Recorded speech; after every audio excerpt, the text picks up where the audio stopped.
Hey friends. After simply reading the title of the video, I bet you guys are wondering, why did I watch this movie?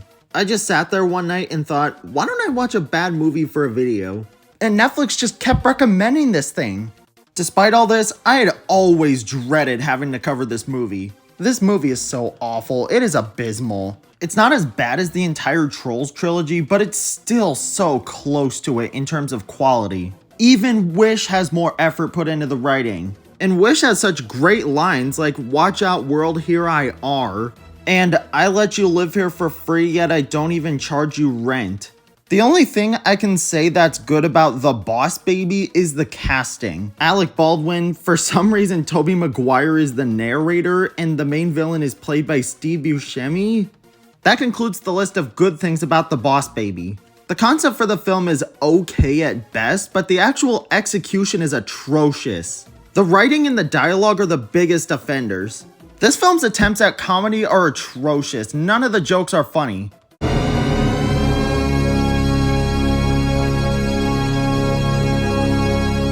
I just cringed the entire time, and all of these jokes are just lame generic jokes about infants. 80% of the punchlines in this movie are just, "Oh, look at the cute little babies, do do do do do." One running gag throughout this movie is that it shows so much baby ass for no reason, and it makes me feel like I'm being put on an FBI watch list when I'm watching this film. The only funny part of this movie is when the Boss Baby storms off after having a fight with the boy. And then the two make up in less than 2 minutes of screen time. I actually laughed out loud because what the does the movie actually want me to feel? The forced breakup and resolution are so rushed that it's hysterical. I only laughed in one scene of the film, and even then that scene was just ironically hilarious. Hans Zimmer composes this film. Yeah, seriously. I could not take this movie seriously for the life of me, and when DreamWorks actually expects me to take things seriously, why put these stupid ass scenes along with these cool orchestrated tracks? Why was Hans Zimmer trying so hard for The Boss Baby of all things? Maybe he was trying to make the best of it? I genuinely don't know. The animation of this movie is okay, there's nothing really wrong with it, but I really hate the art style. I'm sorry, but look at these big ass pupils. I get this movie was trying to go for a cutesy look, but it really doesn't work for me, I'm sorry. Unrelated, but why does this kid look like he's staring into my soul in this DVD box art? I hate it. Speaking of the boy, I absolutely despise this character. He's not funny or charming or likable, he's super annoying, whiny, and entitled. That last one might be the point because he's an only child and this new Boss Baby is like supposed to be his brother, I guess? But there was not one scene in this movie in which he was even remotely likable. Yes, he does become less entitled as the movie progresses, but it's still really annoying. I hate this kid. And finally, remember what I said like 2 minutes ago when I said that the writing is bad? I was not kidding. Okay, so let me get this straight. You mean to tell me that the villain of this movie created an immortal puppy and he doesn't even bother creating immortality for humans? In his little pop-up exposition book, he says that the puppy never grows up or dies.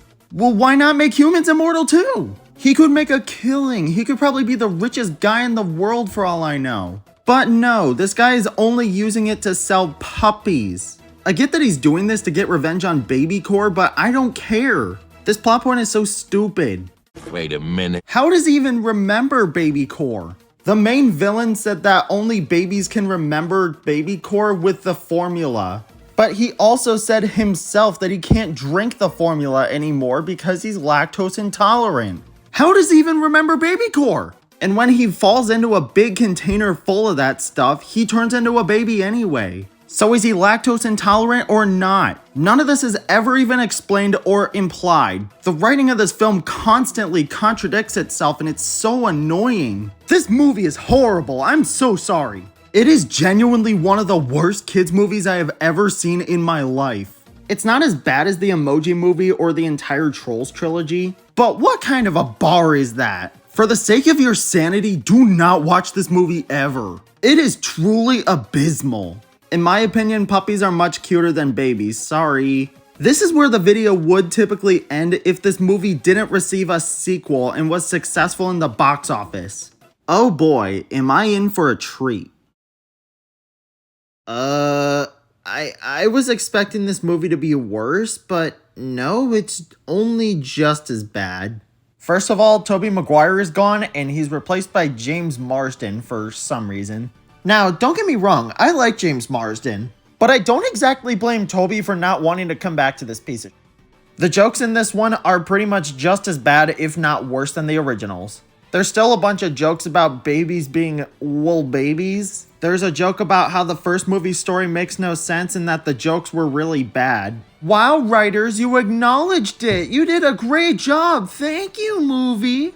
And then there's that cliche joke where someone is in a movie theater wearing 3D glasses and characters pop out of the screen and the character that is in the theater is like, oh wow, this 3D looks really realistic.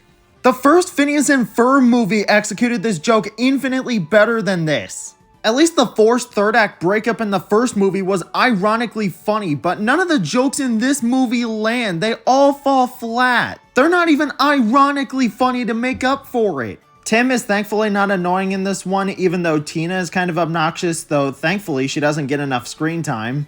The character designs are worse in this one, like the ugly looking pony and the villain, and speaking of which, the villain is complete ass. He's so boring, he isn't even entertaining, and Jeff Goldblum is wasted with this role. Jeff Goldblum just sounds so bored and doesn't want to even be in this movie, and the twist with him is so stupid. I hate this villain. Why are the forever puppies from the first movie at BabyCore? How did they even get there? Aren't BabyCore and puppies mortal enemies? How did the wizard alarm clock even arrive at the school in the climax? How did Tabitha not notice that Marcos had the same voice, hair color, and face as her father? She really didn't suspect anything? Why is the pacing so bad starting from the school scenes, and why is it worse pacing than the original movie? I'm sorry, this movie is so terrible. I hated it. Watching both of these movies feels like torture, I swear to God. Whew, I'm glad I don't have to talk about these two movies ever again. I'll see y'all later. I hope you liked this video.